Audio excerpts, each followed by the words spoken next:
One of the things I see, and we're at the halfway point of the season, inches away, right?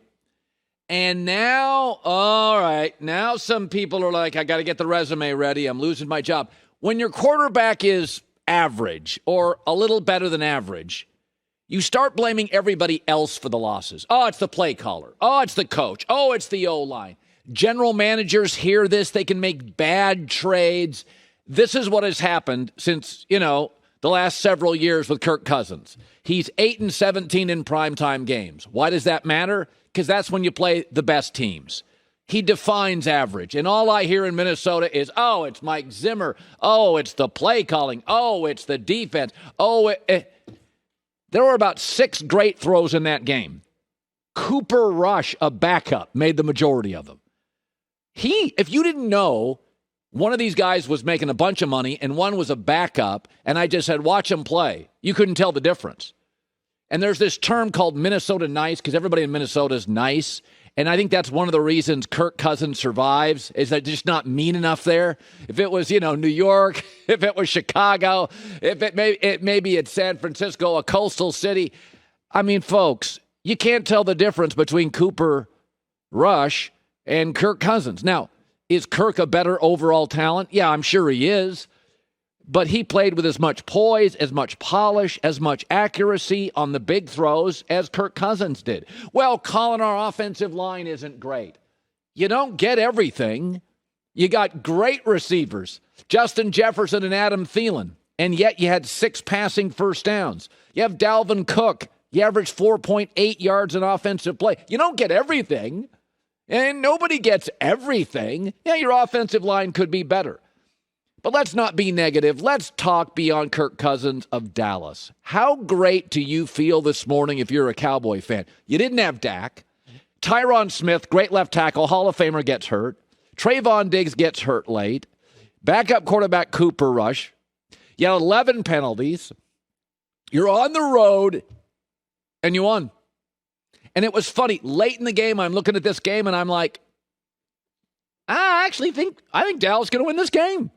I didn't feel like, this is Minnesota really blew it. I was like, no. What Dallas is doing right now is what championship teams do. We saw this with Tampa last year. We saw it with Kansas City the year before. They have a playmaker in every unit. Micah Parsons, linebacker, Trayvon Diggs, secondary, Randy Gregory, defensive front, Zeke in the backfield, Amari Cooper, CeeDee Lamb. They're tight ends. The Cowboys in every unit have a playmaker. Somebody's making plays somewhere in every unit, and that's what championship teams do. To be a championship team, you need a rookie or two to be great. Remember last year, Tristan Wirfs, the right tackle for Tampa, ended up being maybe, as a rookie, the best right tackle in football. Trayvon Diggs, maybe the best corner as a second-year guy. Micah Parsons looks like the best athlete on every field he's on. This is what championship teams do. They win on the road. They can win with a backup. They get a spectacular rookie or two. They have playmakers in every unit. This is what championship teams look like. And if you're Mike McCarthy, by the way, Dallas is 6-1. They got Denver and Atlanta at home coming up. Why does that matter? Because Denver and Atlanta also have kind of marginally strong-arm quarterbacks who aren't overly mobile. And Dallas, with Dak or not, are going to be able to gobble up those offenses. So the fact that Dallas won with Cooper Rush is really starting to define their season.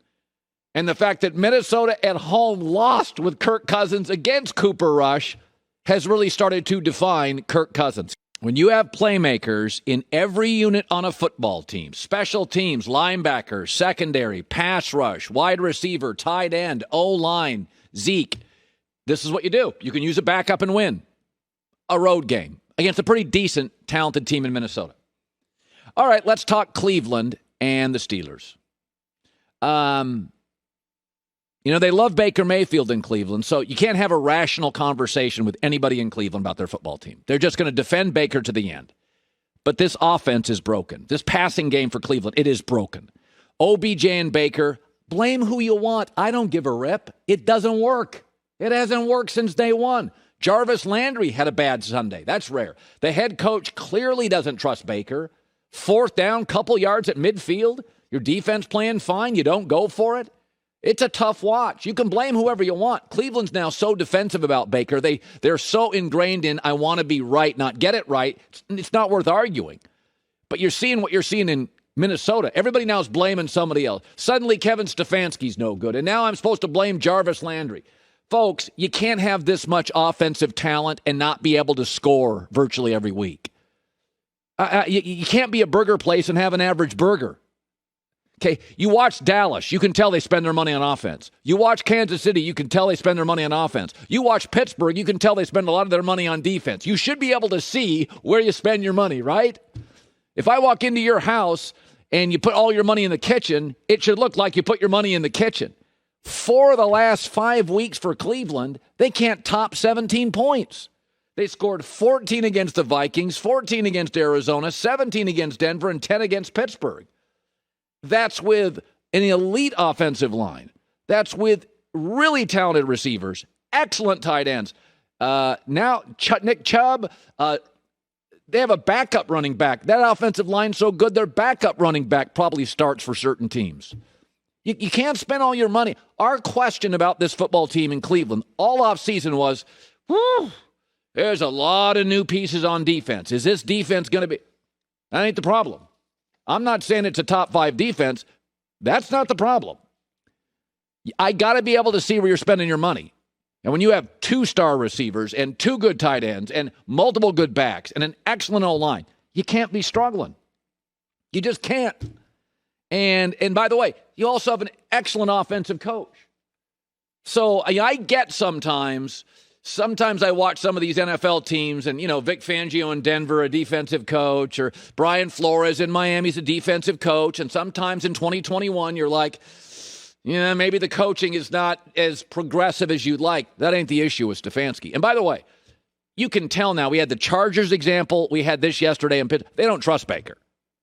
They do not trust Baker. By the way, I'm not sure Baker right now trusts Baker because I don't think he plays with the confidence he played with a year ago at the end of the season. I really don't see it.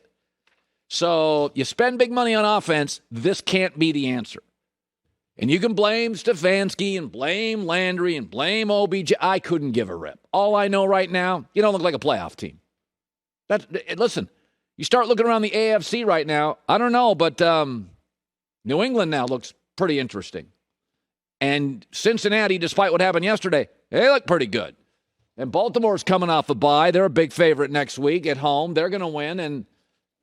But again, you blame who you want. It's not my team. It's your team. But this offense is broken.